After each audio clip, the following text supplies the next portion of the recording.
Tahukah kamu, baru-baru ini tepatnya pada tanggal 12 September 2025, Majelis Umum PBB baru saja mengesahkan sebuah resolusi bernama Deklarasi New York, sebuah resolusi untuk mendorong realisasi damai dua negara untuk menjadikan negara Palestina sebagai negara merdeka dan berdaulat.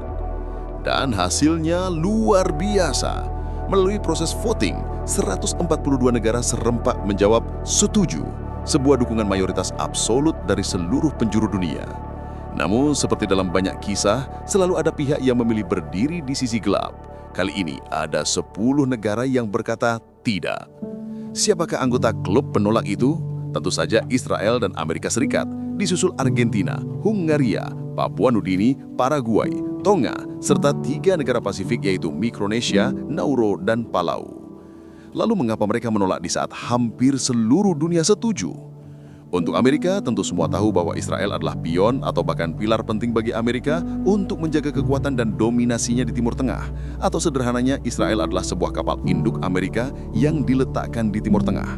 Itu semua bukan sekedar opini, apalagi rumor, melainkan terbukti lewat nota kepahaman miliaran dolar bantuan militer tahunan, serta lebih dari 50 kali penggunaan hak veto di Dewan Keamanan untuk melindungi Israel dari sanksi internasional. Ditambah lagi, hampir semua presiden AS dari dulu hingga kini secara terbuka menegaskan komitmen tersebut. Sedangkan Argentina, Hungaria, dan Paraguay penolakannya lebih karena pilihan politik dan ideologi. Pemerintahannya cenderung mengikuti garis kebijakan Washington. Dan Papua Nugini punya alasan paling berbeda. Dengan 95% penduduknya beragama Kristen Protestan, dukungan mereka banyak dipengaruhi oleh keyakinan Kristen Zionis, sebuah pandangan teologis yang meyakini Israel modern adalah kelanjutan Israel kuno.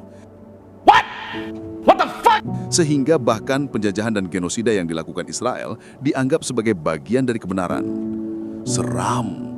Mungkin jika keyakinan itu dipakai oleh Islam, mungkin julukan teroris akan langsung melekat pada mereka. Sementara itu, Tonga dan negara-negara kecil Pasifik lain hampir selalu sejalan dengan Amerika. Hal ini karena perjanjian aliansi strategis yang telah disepakati sebelumnya demi mendapatkan bantuan ekonomi maupun militer dari Washington. Maka dari hasil voting ini jelas lebih dari sekedar angka. Ia adalah cerminan nyata bahwa kepedulian dunia terhadap Palestina begitu besar bukan karena agama, melainkan karena kemanusiaan dan hati nurani yang terpancar dari dalam jiwa. Oh my God!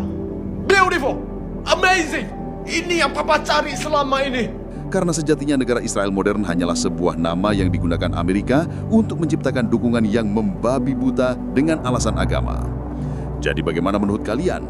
Kita berharap semoga suara 142 negara ini cukup kuat untuk menembus